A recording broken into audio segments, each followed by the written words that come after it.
David. Merci beaucoup à vous. C'est vrai qu'on se sent à la maison. Et moi, j'aime ça. C'est se dire, ben, on n'est pas là forcément où on a l'habitude, mais on sent ce même esprit et cette présence de Dieu. Et c'était juste magnifique, ce temps de louange. J'aimerais remercier l'équipe de louange, vraiment, parce qu'on sent vraiment ce désir de mettre Dieu au centre, de le louer, de l'adorer. Et c'est juste cadeau. Alors du coup, je profite de vous passer les salutations du Gospel Center d'Oron et puis aussi de l'équipe apostolique. Vraiment, on se réjouit aussi, et j'aimerais vous le dire, de ce que vous faites dans cette région du Jura, ici à Delémont. Et je suis convaincu que Dieu n'a pas fini.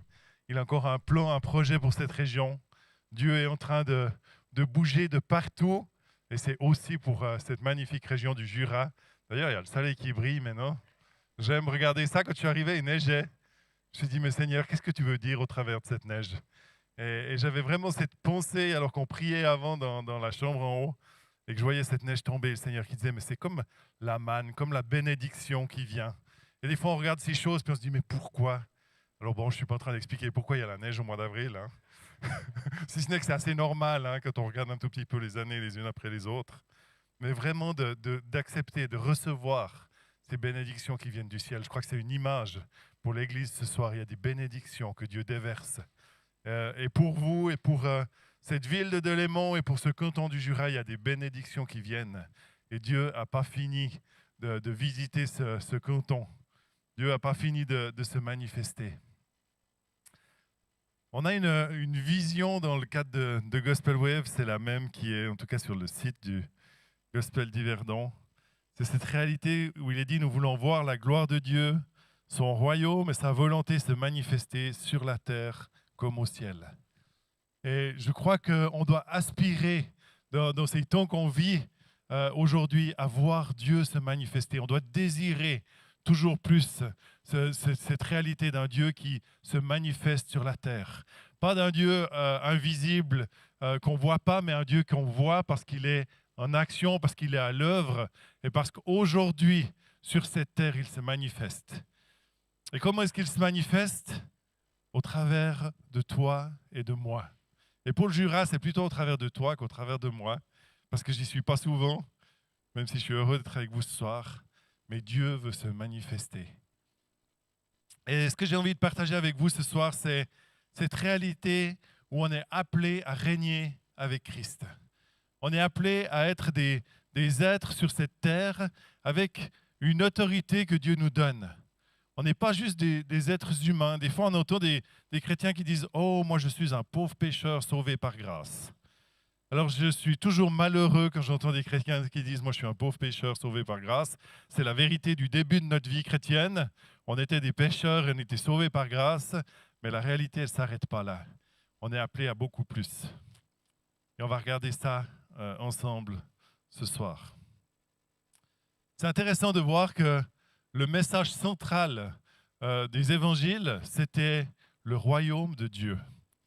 Nous, on pense souvent salut, on pense souvent église, et puis on se dit ça, c'est vraiment important, et ça fait partie du plan, ça fait partie du projet de Dieu, mais le message que Jésus a apporté, c'était un message en lien avec son royaume, avec quelque chose qui nous dépasse passablement.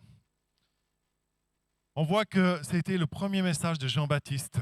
Quand on ouvre les évangiles, il a encouragé le peuple de l'époque à se repentir afin d'être capable d'accueillir le royaume de Dieu parce qu'il était proche. Et puis on voit que c'est les premières paroles de Jésus dans Matthieu où il dit la même chose, « Repentez-vous car le royaume des cieux est proche. » Et puis il continue en disant, « Heureux les pauvres en esprit car le royaume des cieux est à eux. » Les pauvres en esprit, ce n'est pas les misérables, les gens qui ne comptent pas. C'est simplement les gens qui prennent conscience qu'ils ont besoin de quelque chose de plus grand qu'eux. Et qu'on ne se suffit pas à nous-mêmes et qu'on n'est pas nos propres dieux sur cette terre, mais qu'on a besoin d'un sauveur, qu'on a besoin d'un Dieu et qu'on a besoin de dépendre de lui. Et puis, Matthieu 6 se termine avec cet magnifique encouragement. Cherchez premièrement le royaume de Dieu et sa justice. Et tout cela, c'est tout ce qu'on peut espérer pour vivre sur cette terre nous sera donné par-dessus. Donc on voit que Jésus continuellement parlait de ce royaume. Et nous, comme je l'ai dit avant, on a plus cette tendance des fois à parler du salut, de l'Église, qui font pleinement partie du royaume. Mais des fois, on se contente juste de quelques étapes plutôt que de regarder le plan complet. Et j'aimerais vous encourager juste à réfléchir à l'idée d'avoir un architecte qui vous présente votre maison. Peut-être que vous avez déjà construit votre maison, peut-être que ça fait partie de vos projets, je ne sais pas. Mais si vous avez un architecte qui arrive, et puis qu'à chaque fois que vous voulez qu'il vous présente les plans de votre future maison, il vous montre la porte d'entrée, et puis la salle à manger, parce que c'est le lieu où on peut accueillir tout le monde, ça va vous frustrer à un moment donné, parce que vous avez envie de voir la maison complète. Et je crois que cette dimension du royaume de Dieu, c'est la dimension complète de ce que Jésus a voulu amener sur la terre. Et oui, il y a une porte d'entrée qui est le salut, et puis il y a un endroit où il fait bon se tenir ensemble, c'est l'Église. Et on a besoin de se tenir ensemble. En tant que croyants, on a besoin de vivre cette réalité de l'Église. On a besoin de ces temps où on rentre ensemble dans la présence de Dieu, où ensemble on le loue et on l'adore. Et ça fait partie des choses qui sont essentielles. Mais notre vie ne se limite pas au salut et à l'Église. On a bien plus à vivre avec Dieu.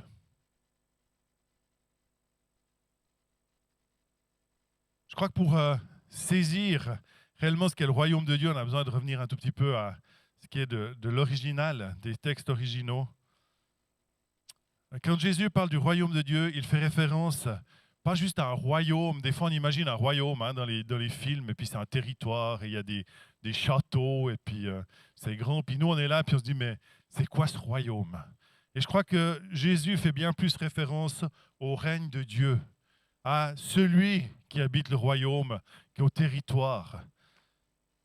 Le mot grec qui est utilisé dans le Nouveau Testament pour parler du royaume de Dieu, c'est basileia tou théo. Je suis désolé pour mon grec, je suis pas...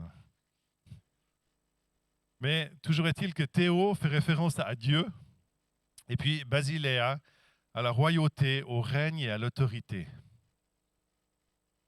Donc on pourrait dire que basileia tou théo, en tout cas c'est ce que certains théologiens défendent, pourrait se résumer par le règne impérial de Dieu. Et puis la définition d'impérial, c'est suprêmement puissant. Donc on pourrait relire ces textes où il est parlé du royaume de Dieu en changeant le terme royaume de Dieu par règne puissant et suprême de Dieu. Le règne puissant et suprême de Dieu, c'est ce que Jésus est en train d'annoncer, arrive. Et bientôt là. Et puis, il ne s'est pas arrêté là. On va voir que Jésus, à un moment donné, a dit « Tout est accompli ». Il y a une réalité nouvelle qui est là.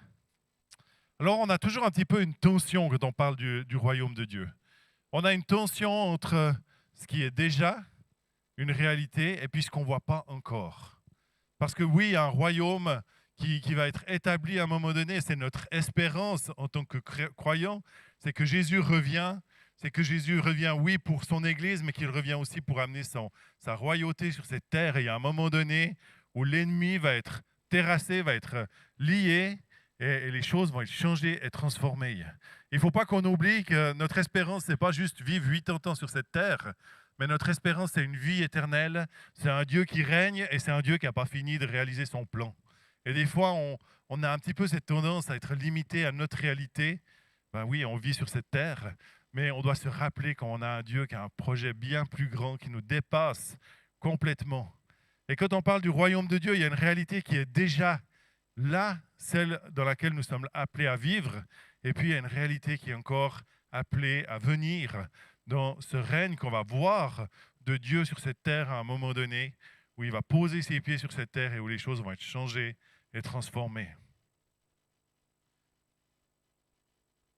Mais j'aimerais vous dire, le royaume de Dieu est déjà en mouvement sur cette terre. Je vais prendre juste quelques textes. Le premier est dans Luc 17, les versets 20 et 21. Le royaume de Dieu ne vient pas en se faisant remarquer. On ne dira pas « il est ici » ou « il est là ». En effet, le royaume de Dieu est au milieu de vous. Moi, je trouve ce texte magnifique.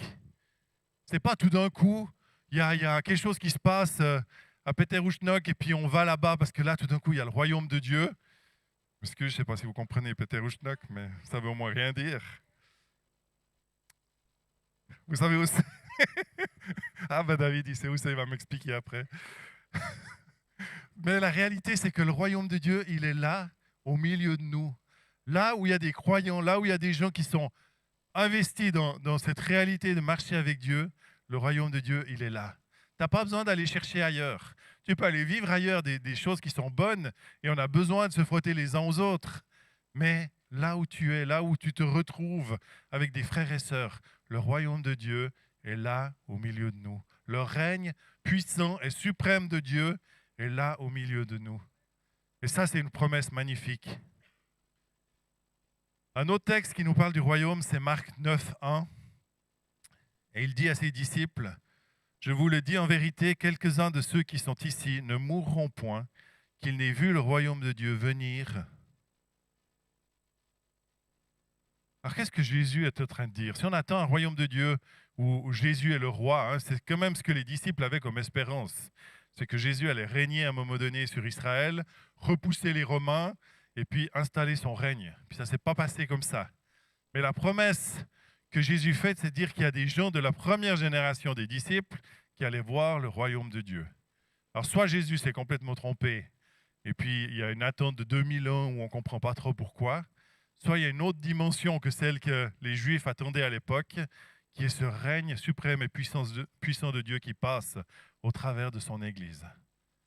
Au travers de qui nous sommes, parce que l'Église, ce n'est pas ce magnifique bâtiment, mais l'Église, c'est bien ces pierres vivantes que nous sommes, qui bâtissons un édifice où la présence de Dieu peut se tenir. Et ça, c'est la bonne nouvelle. Le règne de Dieu, il est là.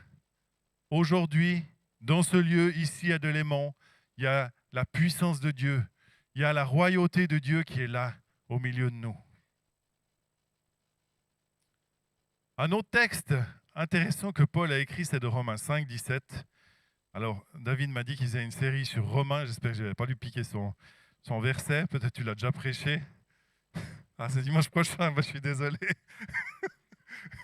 J'ai eu un peu peur de ça, mais je ne pouvais pas ne pas le nommer. Il est dit, si par un seul homme, par la faute d'un seul, la mort a régné, ceux qui reçoivent avec abondance la grâce et le don de la justice régneront à bien plus forte raison dans la vie par Jésus-Christ lui seul. Et puis j'ai juste envie de le relire dans la Bible amplifiée, c'est traduit. Il est dit, si par le péché, la défaillance, l'offense, d'un seul la mort a régné par lui seul, à plus forte raison ceux qui reçoivent la grâce débordante, la faveur imméritée de Dieu et le don gratuit de la justice qui les rend justes devant lui, régneront-ils comme des rois dans la vie par le seul homme, Jésus-Christ, le Messie, le oint. Waouh, quelle promesse! Par la grâce, on est appelé à régner. Par la grâce que Christ nous a fait, on est appelé à prendre un rôle et une dimension sur cette terre. Et j'ai trouvé intéressant, j'ai lu un livre qui parlait d'une étude qu'ils ont fait aux États-Unis. Et puis, ils aiment bien faire des études un peu sur tout. Hein. Mais celle-là est assez intéressante. Ils en ont passablement d'intéressantes, finalement. Et puis, ils ont interrogé des chrétiens nés de nouveau sur la grâce. Qu'est-ce que c'était la grâce? Et quasiment la totalité des chrétiens qui ont été interrogés avaient compris le salut par grâce. À un moment donné, on a été sauvés, et puis ce salut, on ne l'a pas mérité. Aucun d'entre nous a mérité le salut que Christ nous offre, mais on a reçu un cadeau. On a reçu un privilège d'être sauvé. Et puis ce cadeau, il est pour chaque être humain qui l'accepte, qui dit oui à Jésus. Il peut recevoir ce cadeau de la grâce, du salut. Et ça, c'est vraiment une bonne nouvelle.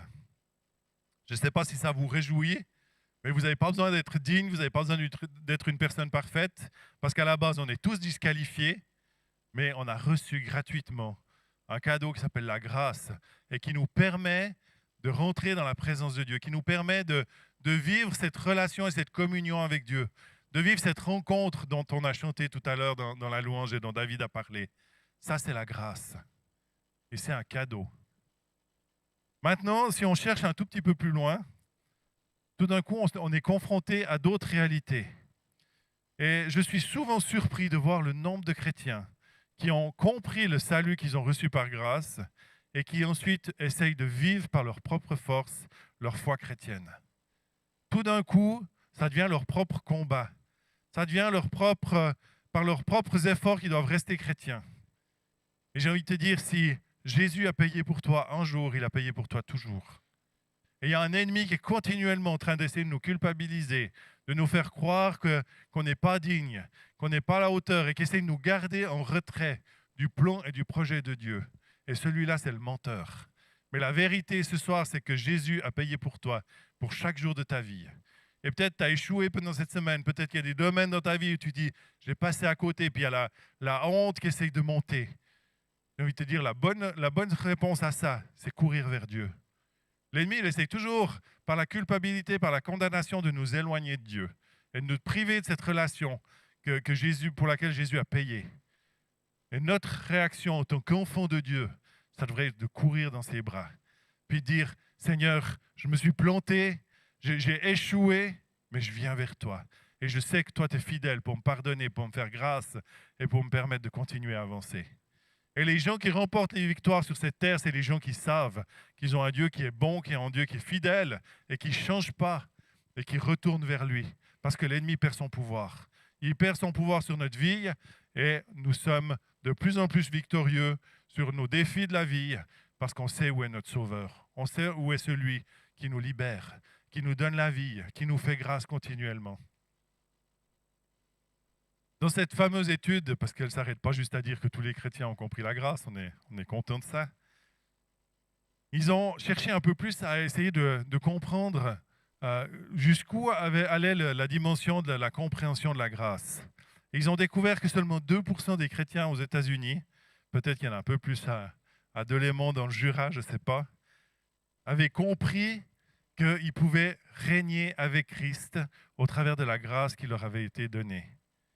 Et c'est vrai que ça fait un peu bizarre d'entendre ce chiffre, se dire, sur 100 chrétiens, il n'y en a que 2 qui ont compris qu'au travers du sacrifice de Jésus, oui, on a été sauvés, mais on a été appelés à régner avec lui. On a reçu une autorité, on a reçu une identité nouvelle. On est des fils et des filles. Et dans cette dimension d'être fils et filles, ça veut dire qu'on a reçu l'autorité de notre Père et qu'on peut vivre sur cette terre avec cette autorité. Et là, de nouveau, on voit le jeu de l'ennemi qui essaie toujours de nous faire douter de qui on est. Et puis, finalement, il y a quelques personnes qui sont qualifiées pour être des gens qui ont de l'autorité. Alors, il y a les apôtres et puis il y a les autres. Non, chaque croyant dans la nouvelle alliance a reçu une autorité pour régner avec Christ. Et ça, c'est le cadeau de la grâce. Pas seulement 2%, mais chacun d'entre nous.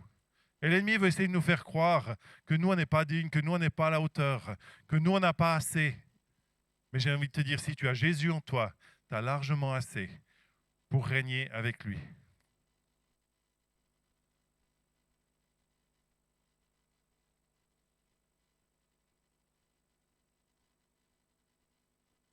Par Christ, ils vivront et ils seront rois avec lui. Alors, ce n'est pas de commencer à dire « Ah ben moi, je suis mon petit roi, et puis je peux décider de ce que je fais de ma vie, et puis rentrer dans une mentalité dans laquelle notre monde vit très bien aujourd'hui, de dire « Ah ben on est tous des dieux ». Non, il n'est pas question de ça. Il y a un seul Dieu, Jésus, et nous, on a besoin de reconnaître qu'on a besoin de lui, qu'on a besoin de se soumettre à son autorité. Mais ensuite, on a aussi besoin de prendre conscience qu'il habite en nous, qu'il vit en nous, et que nous sommes assis dans les lieux célestes avec Christ pour régner, pour avoir une autorité. Et sur quoi est-ce qu'on est appelé à avoir une autorité? Est-ce que tu es appelé à avoir juste une autorité sur ton conjoint, sur tes enfants, sur ton voisin? Parce que tu dis, ah ben moi je suis chrétien, donc j'ai de l'autorité. Là, on est tous d'accord que ce n'est pas ça. Dieu nous a donné à chacun et chacune de l'autorité. Et une autorité, c'est quelque chose qui est là pour combattre l'ennemi, pour repousser l'ennemi et pour protéger les gens qui sont autour de nous. Jamais pour mettre un poids et un fardeau sur les gens qui sont autour de nous. Donc, cette autorité qu'on a, elle est là pour repousser les puissances de l'ennemi. Jean 10 nous dit, le voleur ne vient que pour voler, égorger et détruire. Moi, je suis venu, Jésus, afin que les brebis aient la vie et qu'elle l'ait en abondance. Et si c'était vrai au temps où Jésus était sur cette terre, c'est vrai encore aujourd'hui. Le plan de Dieu, c'est que tu aies la vie et que tu l'aies en abondance. Mais la réalité, c'est qu'il y a un ennemi et il est toujours là aujourd'hui. Et il est toujours en action aujourd'hui. Et lui, il essaye d'égorger, il essaye de détruire. Et tu es dans cette tension entre ces deux réalités. Et à un moment donné, en tant que croyant, tu dois te positionner. Et tu dois prendre autorité, tu dois mener un combat spirituel pour remporter les victoires qui sont appelées à être les tiennes. Ça, c'est ta première réalité, c'est sur ta propre vie.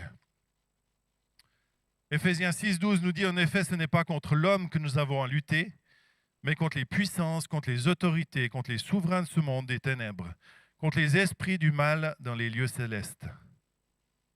On est dans un combat spirituel et on a reçu l'autorité pour se tenir ferme. La question qui se pose pour toi, c'est de dire quelle est ma sphère d'autorité que Dieu m'a donnée. Parce qu'on n'est pas appelé à mener n'importe quel combat, n'importe où, n'importe comment. On est dans une réalité, et si on parle d'une guerre spirituelle, ben dans une guerre, il y a des principes, il y a des règles. Et puis on prend une certaine autorité, Dieu nous donne une certaine autorité, et puis on est appelé à mener le combat là où Dieu nous appelle. Le premier niveau d'autorité, c'est pour ta propre vie. Est-ce que dans ta propre vie, tu sais repousser l'ennemi quand il vient attaquer, quand il vient essayer de voler, d'égorger, de détruire? Ça commence par là. Ne pensons pas qu'on aura l'autorité pour notre ville si on n'a pas l'autorité sur notre propre vie. D'abord, commence à prendre autorité contre l'ennemi quand il vient t'attaquer, à te rappeler que Jésus est en toi et que tu peux repousser cet ennemi. Ensuite, et là je vais parler un petit peu plus pour les hommes, on a une autorité sur nos couples et sur nos familles. Alors bien sûr que pour les familles, on a une autorité en tant que couple, mais pour nous les hommes, Dieu nous a donné une autorité. Et la Bible, elle dit, on a souvent sorti ce texte, on dit, femmes, soyez soumises à vos maris. On s'est dit, ah, bah ça c'est le bon truc parce qu'elles doivent obéir. Alors c'est pas ça le plan de Dieu, hein. C'est pas juste que les femmes doivent obéir aux hommes. Je suis désolé messieurs, hein, si c'était encore un peu votre espoir. Par contre, c'est une responsabilité des hommes de dire, mais j'ai une autorité sur ma famille. Et vous savez, l'ennemi, il essaye toujours d'attaquer par un biais ou par un autre. Quand on parle d'une famille, eh ben, l'ennemi, il n'a pas qu'un chemin d'entrée, hein, il essaye par différents endroits. Et puis tout d'un coup, on réalise qu'on se fait prendre. Et puis comment est-ce qu'on se tient en tant que mari, en tant que couple, pour nos familles? Il y a quelques années en arrière, on était un peu plus jeunes, on était responsable du groupe de jeunes à Oran avec mon épouse. Et puis à un moment donné, je sais, on n'a pas d'explication humaine, c'est devenu vraiment difficile. Mon épouse, elle a commencé à broyer du noir. Moi, ça me mettait en difficulté, donc j'étais pas le gars le plus agréable à ses côtés, parce que moi, je suis plutôt un gars de dire, bah, il faut se secouer un peu, puis ça va aller. Et puis, on a vécu quelques jours comme ça. Et moi, j'essayais de la secouer, et elle, ça allait de moins en moins bien. Et puis, je me souviendrai toujours, un jour, à un moment donné, on était dans la voiture, on discutait, et tout d'un coup, j'ai dit, stop, il y a un truc qui va pas. Et j'ai pris autorité dans le nom de Jésus. J'ai repoussé ces puissances de l'ennemi, et en quelques secondes, l'atmosphère a changé. Elle a retrouvé sa joie, on a retrouvé la paix. Et je me suis dit, mais punaise, quelle autorité on a et quel temps on peut perdre des fois. Et puis, on n'est pas devenus des experts tout de suite, donc on continue des fois à aller 2-3 jours dans le combat humain avant de se dire, mais il y a un combat spirituel et on doit le mener. Je vous raconte une autre histoire, c'est celle de notre fils aîné. Aujourd'hui, il a 18 ans, il est fiancé, il va bien. Mais il y a quelques années en arrière, il nous en a fait baver. C'est un bon leader, et puis l'école, c'était pas tout simple pour lui. Et puis à un moment donné, au début du Covid, son meilleur ami est parti quelques mois avant en Angleterre, et puis pour lui, c'était vraiment difficile, et il a commencé à mener un peu sa vie. Et puis on voyait très bien, nous les parents, qu'il y a un truc qui allait pas. Lui, il s'était devenu expert en mensonges, donc il nous en racontait de toutes les couleurs. Et puis on voyait bien que ça allait pas. Et puis vous savez comment on est en tant que parents, hein? on confronte, et puis on discute d'un point de vue humain, et puis on gronde nos enfants, et puis on leur explique tout ce qu'ils devraient faire différemment. Puis ça a été quand même quelques mois, hein, je veux dire, pas... Et puis on ne le voyait pas aller de mieux en mieux, puis on n'allait pas de mieux en mieux non plus. Et un jour, j'ai dit, tout d'un coup, j'ai pris conscience de nouveau, et des mois, hein, c'était pas... j'ai dit à Caro, maintenant, il faut qu'on s'arrête, il faut qu'on prie, il faut qu'on prenne autorité. Et on a pris un temps, on n'a pas pris 3 jours de prière et de jeûne, on a juste pris un temps où on a prié, on a dit Seigneur, on te l'abandonne, mais on prend autorité contre ces puissances qui sont en train d'essayer de l'attirer, de le prendre. Et dans les 24 heures qui ont suivi, tout a tourné. En 24 heures, il s'est fait un peu piéger par ses mensonges, tout d'un coup il a été un petit peu trop loin, mais c'est comme si tout d'un coup il a pris conscience, comme si l'Esprit de Dieu l'a réveillé, il est rentré à la maison et il a demandé pardon. Et ça a changé complètement aujourd'hui. Il est engagé, responsable du groupe de jeunes, et on est juste reconnaissant. Mais c'est pour dire qu'on a une responsabilité. On a un ennemi qui essaye de nous attaquer personnellement, dans nos familles, dans là où Dieu nous a placés. Et comment est-ce qu'on se tient? Comment est-ce qu'on repousse ces puissances de l'ennemi? Est-ce qu'on se bagarre juste au niveau humain, avec nos conjoints, avec nos enfants, et puis on est là, puis on essaye par nos propres forces de les faire changer, de les convertir? Ou bien est-ce qu'on va dans la réalité spirituelle et on repousse celui qui est en train d'essayer de nous faire tomber? Alors comme j'ai dit, hein, on n'est pas devenus des experts, on a encore des fois où on se fait piéger, puis on a besoin d'un peu de temps pour prendre conscience. Mais quand vous prenez conscience que c'est l'ennemi, attaquez-le. Ne le laissez pas égorger, détruire ou voler.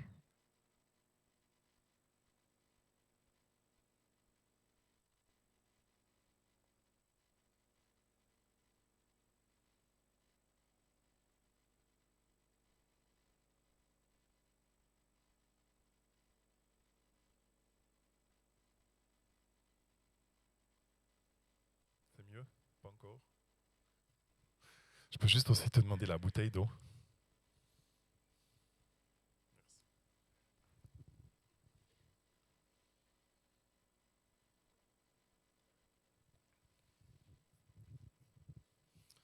J'ai pas entendu que j'avais plus de micro. Faut croire que ça allait bien pour moi.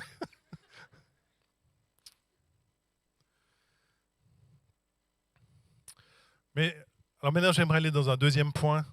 C'est dans cette réalité de régner avec Dieu. On est appelé à manifester sa puissance dans ce monde. Dieu attend que nous régnions, oui, que nous repoussions la puissance de l'ennemi. Mais l'autre réalité que Dieu nous a demandé, c'est de manifester qui il est sur cette terre. Alors il y a une chose qu'on a compris, c'était qu'on était appelé à aimer les autres. Alors on essaye tant bien que mal d'aimer, et puis on le fait des fois en étant aidé spirituellement, des fois par nos propres forces et nos propres capacités. Et je crois que c'est bien, hein? Je ne suis pas en train de dire qu'il faut arrêter d'aimer. Non, on est appelé à être des gens qui aiment, ça fait partie du commandement et des commandements.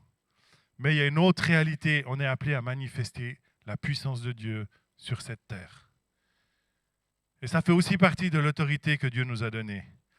J'aimerais juste prendre 2 textes. Le premier, c'est Luc 4, les versets 17 à 21. C'est Jésus qui entre à la synagogue et on lui remet le livre du prophète Ésaïe. L'ayant déroulé, il trouva l'endroit où il était écrit « L'Esprit du Seigneur est sur moi parce qu'il m'a oint pour annoncer une bonne nouvelle aux pauvres. Il m'a envoyé pour guérir ceux qui ont le cœur brisé, pour proclamer aux captifs la délivrance et aux aveugles le recouvrement de la vue, pour renvoyer libres les opprimés, pour publier une année de grâce du Seigneur. » Ensuite, il roula le livre, le remit aux serviteurs et s'assit. Tous ceux qui se trouvaient dans la synagogue avaient les regards fixés sur lui. Alors il commença à leur dire, « Aujourd'hui, cette parole de l'Écriture que vous venez d'entendre est accomplie. » Waouh! Jésus est venu sur cette terre pour manifester le royaume de Dieu, pour libérer les captifs, pour guérir les malades, pour redonner la vue aux aveugles. C'est juste magnifique, c'est juste des promesses magnifiques. Mais je vais continuer avec un deuxième texte, Jean 14, 12 à 14, où il est dit, en vérité, je vous l'ai dit, celui qui croit en moi fera aussi les œuvres que je fais et il en fera de plus grandes, parce que je m'en vais au Père. Et tout ce que vous demanderez en mon nom, je le ferai, afin que le Père soit glorifié dans le Fils. Si vous me demandez quelque chose en mon nom, je le ferai. Là, Jésus, il n'est plus seulement dans le fait de dire « Je suis sur la terre et je vais manifester ma puissance ». Il est en train de dire « Chacun d'entre vous qui êtes là autour de moi, et c'est vrai depuis 2000 ans, vous êtes appelés à aller et à manifester cette puissance. Vous êtes appelés à aller, à guérir les malades, à chasser les démons. Parce que c'est l'ordre de mission que Jésus nous a donné. Allez. Et je trouve intéressant de voir que Jésus envoie ses disciples et puis il leur dit, pas faites une réunion de prière et puis vous allez voir des gens être guéris.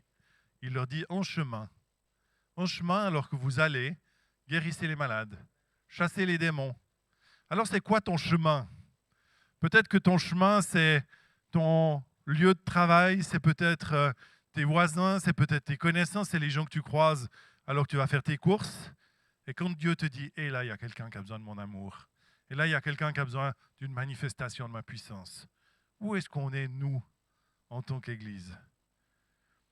On est devenus des experts de rencontres où on prie les uns pour les autres. Et puis, ce n'est pas mauvais, hein, je veux dire. Nos cultes, c'est des lieux où la puissance de Dieu doit se manifester. Nos rencontres, c'est des lieux où la puissance de Dieu doit se manifester. Mais là où on marche, là où on va dans nos semaines, c'est des endroits où la puissance de Dieu désire se manifester. Et j'aime dire, là où toi tu vas, il n'y a peut-être personne d'autre qui peut aller. David, il a ses endroits, Claudia, elle a ses endroits où elle est appelée à aller. Mais ce n'est pas juste nos leaders d'église qui vont être capables d'aller partout où nous on va pour dire « Ah ben là, il y aura une réponse ». Mais toi, où tu vas, tu peux manifester le royaume de Dieu. Tu peux amener cette réalité d'un Dieu qui sauve aujourd'hui, d'un Dieu qui guérit, d'un Dieu qui libère. Et ça va faire la différence. Vous savez, on a beaucoup fait d'évangélisation en expliquant aux gens des versets bibliques. Et puis on essaye de convaincre les gens qu'il faut se convertir, qu'il faut croire en Dieu. Mais je peux vous dire que le jour où Dieu se manifeste et puis que les gens sont guéris, il n'y a pas besoin de leur expliquer grand-chose pour savoir qu'il y a un Dieu qui est là et puis qui est actif. Et plutôt que de taper sur la tête avec nos Bibles, sur la tête de nos voisins pour leur dire ça serait le moment que tu comprennes, commençons à manifester le royaume de Dieu dans toute sa plénitude. Et tout d'un coup, nos voisins vont trouver ça passionnant. Beaucoup plus que d'être obligés de croire à la parole de Dieu, même s'ils vont y venir après. Parce que quand on est sauvé, que notre esprit est réveillé, est rené de nouveau, on commence à comprendre, à saisir la parole de Dieu, puis elle donne vie en nous. Donc on en a besoin. Mais ce n'est pas notre seul instrument d'évangélisation. On est appelé à manifester le royaume de Dieu dans sa plénitude sur cette terre. Matthieu 28, 18 à 20. Jésus s'approcha et leur dit, « Tout pouvoir m'a été donné dans le ciel et sur la terre. » Ça, c'est après la résurrection. Jésus avait tout accompli et il dit, « J'ai reçu tout pouvoir. » Il ne s'arrête pas là, hein. Il dit, allez, faites de toutes les nations des disciples, baptisez-les au nom du Père, du Fils et du Saint-Esprit, et enseignez-leur à mettre en pratique tout ce que je vous ai prescrit. Et moi, je suis avec vous tous les jours jusqu'à la fin du monde. Et moi, je trouve que cette promesse, elle est magnifique. Jésus, il commence en disant, j'ai reçu toute autorité sur le ciel, au ciel et sur la terre. Il y a une réalité, c'est accompli. Et c'est accompli encore pour aujourd'hui. Et puis ensuite, il leur dit, allez, mettez-vous en mouvement, prenez des risques, et moi, je suis avec vous tous les jours. Et j'aimerais vous dire, quand vous allez commencer à prendre des risques, vous allez commencer à expérimenter un Jésus qui est avec vous tous les jours, qui marche avec vous. Commencez à oser prendre des petits risques. J'ai raconté ça ce matin à Oran parce que vendredi, on était dans une journée pour des décideurs chrétiens à Lausanne. Et puis, ils avaient une intervenante, c'était une femme de France qui a lancé une marque de lunettes. Et puis, elle a développé son business, elle a 6 ou 7 magasins en France. Et puis, elle nous partageait pas tellement sur son travail finalement, mais sur le nombre de fois où, dans ses magasins, dans ses différents lieux, elle a des opportunités de partager l'Évangile. Et pas juste de donner un message, mais de prier pour les gens. Et puis, elle nous disait, ma attention, c'est toujours de dire, est-ce que j'y vais ou est-ce que j'y vais pas? Puis je la trouvais assez courageuse parce qu'elle finissait toujours par dire « Ah ben j'y vais ». et puis à prendre le risque. Et elle nous a donné un nombre de témoignages en 30 minutes, de moments où elle a expérimenté, où elle a vu Dieu agir de manière incroyable, juste parce qu'elle a osé, là où elle était, manifester le royaume de Dieu. Et pourtant, elle fait du business, elle a des affaires, ça se développe, mais elle voit tellement Dieu à l'œuvre. Et il y a toujours cette tension à l'intérieur de nous. J'y vais ou j'y vais pas? Je prends le risque ou je prends pas le risque? Et puis si on veut être vrai, c'est plus facile de dire « Ah ben non, je pense qu'il y aura quelqu'un d'autre » ou c'est pas le bon moment ou c'est pas le bon endroit. Mais j'ai envie de vous dire, c'est toujours le bon moment et toujours le bon endroit pour manifester le royaume de Dieu. Mais ça nous coûte un peu quelque chose. Hein? Il y a un coût à l'intérieur de nous. On n'aime pas trop se mettre en danger. On n'aime pas trop prendre des risques. Et pourtant, Jésus, il a pris tous les risques pour nous. Il était d'accord de tout donner pour nous sauver. Qu'est-ce qu'on est d'accord de donner? Dans l'évangile de Jean, il dit, il n'y a pas de plus grand amour que de donner notre vie pour nos amis. Puis c'est ce que Jésus a fait, il ne l'a pas seulement dit, il l'a manifesté. Et nous, est-ce qu'on est prêt à donner un bout de notre vie? Aujourd'hui, notre appel, ce n'est pas de mourir, mais c'est de dire qu'est-ce que je suis prêt à donner, qu'est-ce que je suis prêt à prendre comme risque pour que le royaume de Dieu soit manifesté sur cette terre, pour qu'une autre personne puisse découvrir qui est Dieu, ce Dieu qui m'a aimé, ce Dieu qui m'a sauvé. Parce que Jésus, il l'a fait pour toi, mais il l'a fait pour chaque être humain sur cette terre qui va l'entendre et qui va l'accepter. Et nous, on n'est pas appelés à forcer les gens au salut. Le salut, c'est un choix libre. J'espère qu'ici, on n'a que des gens qui ont fait un choix libre de dire oui, je veux suivre Jésus. Mais par contre, on est appelé à être témoin. On est appelé à partager. Et de partager, c'est aussi prendre un risque, parce qu'il y a des gens qui vont dire non. Jésus, il a fait son chemin, et c'est intéressant de voir qu'en chemin, Jésus guérissait les gens. Dans la vie de tous les jours, Jésus guérissait. Il y a des moments où il y avait des réunions de guérison, on pourrait dire. Puis il y a des moments où juste Jésus marchait. Et puis les gens s'approchaient de lui. Puis certains, ils ont été guéris et ils n'ont pas suivi Jésus. Et pourtant, Jésus les a laissés libres. Et nous, on est appelés à vivre cette même réalité. Partager, c'est gratuit. Le royaume de Dieu, l'évangile, c'est gratuit. Ensuite, s'engager et suivre Jésus, ça nous coûte un bout. Comme ça a coûté à Jésus de donner sa vie pour nous. Et j'aimerais vraiment ce soir vous interpeller. Dire, mais qu'est-ce que tu es prêt à donner pour régner avec Christ? Dans la louange, comme j'ai dit avant, ça a été chanté, il y a cette rencontre. Et on a besoin de cette rencontre. Tu as besoin de quotidiennement ce temps de rencontre avec ton Dieu. Parce que c'est ce qui va te nourrir, c'est ce qui va te donner la force, la capacité. Mais ensuite, tu as besoin de te mettre en mouvement. Tu as besoin de commencer à marcher et à manifester cette puissance qui vit en toi. Et là aussi, tu vas commencer à voir Christ dans sa plénitude. Et je crois que trop souvent, en tant que croyant, en tant que chrétien, on vit dans une minuscule partie de ce que Dieu il a pour nous. Juste parce qu'on est des bons Suisses, on n'aime pas déranger, puis on veut quand même pas... on va au travail, on ne va pas à l'église, donc au travail, je fais mon travail. Je ne suis pas en train de dire qu'il vous faut faire tout et n'importe quoi. Le but, ce n'est pas que la semaine prochaine, la moitié de l'église soit licenciée parce que vous avez fait des bêtises. On a vu que quand on était vrai, ben Dieu était aussi fidèle. Mais il y a des fois où il y a des risques à prendre. Il y a des fois où il y a un pas de plus à faire. Puis il faut se dévoiler un petit peu plus sur qui on est, sur ce qu'on croit, sur ce que sont nos valeurs. Et tout d'un coup, vous allez commencer à voir Dieu agir parce que Dieu, il est fidèle. Et les disciples, quand ils ont commencé à aller, parce qu'ils étaient envoyés, ils sont revenus tout excités. Et moi, j'aime voir l'église qui revient le dimanche tout excitée. Je ne dis pas que c'est le cas tous les dimanches, mais j'entends des gens qui commencent à expérimenter cette réalité de manifester le royaume dans la semaine et ils ne reviennent pas le dimanche, la même chose. Et moi, je crois que nos célébrations du dimanche, c'est appelé à devenir des fêtes de ce qu'on aura vécu et expérimenté durant nos semaines. Où on est là, on loue Dieu, oui, bien sûr, pour qui il est, mais pour ce qu'il aura fait au travers de nous. Et puis, on va amener nos amis, on va amener les gens qui auront rencontré Jésus, et puis on va pouvoir les équiper, et ensuite on va pouvoir les envoyer pour qu'il y ait plus de monde dans cette moisson, dans ce que Dieu est en train de faire aujourd'hui. Mais ça commence par nous, ça commence par ceux qui sont ici. À un moment donné, ça va s'élargir, mais il faut qu'ils commencent à bouger maintenant. Puis dire, mais moi, je suis appelé là où Dieu m'envoie à manifester son royaume. Comment est-ce que je le fais? J'aimerais vous inviter juste à fermer vos yeux, puis à se mettre un petit moment devant Dieu, puis dire, Seigneur, c'est quoi que tu attends de moi? Je suis sûr que Dieu va donner des idées.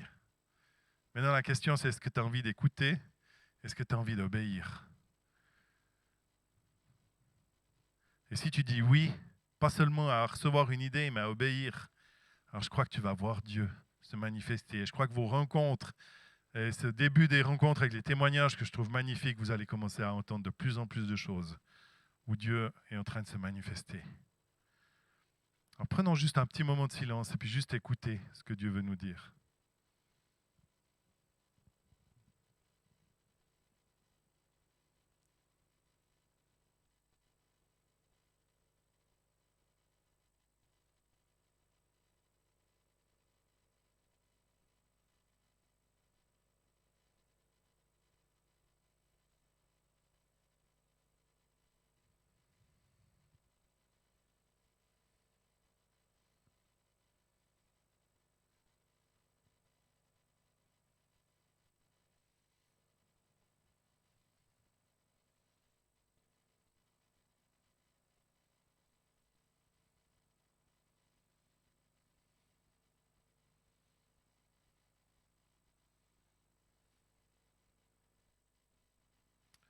Peut-être que Dieu te demande aussi ce soir de te positionner spirituellement face à des choses que tu vis. Et je veux aussi rappeler cette réalité-là. Il y a manifester son royaume et puis il y a aussi avoir cette autorité et repousser l'ennemi.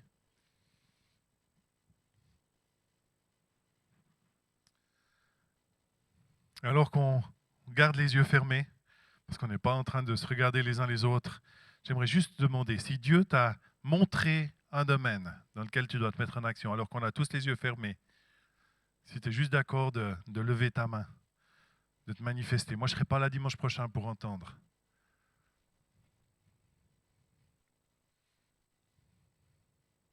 Magnifique. Seigneur, tu as vu ces mains, tu as vu nos cœurs ce soir, Seigneur. Et toi, Seigneur, tu sais nous parler.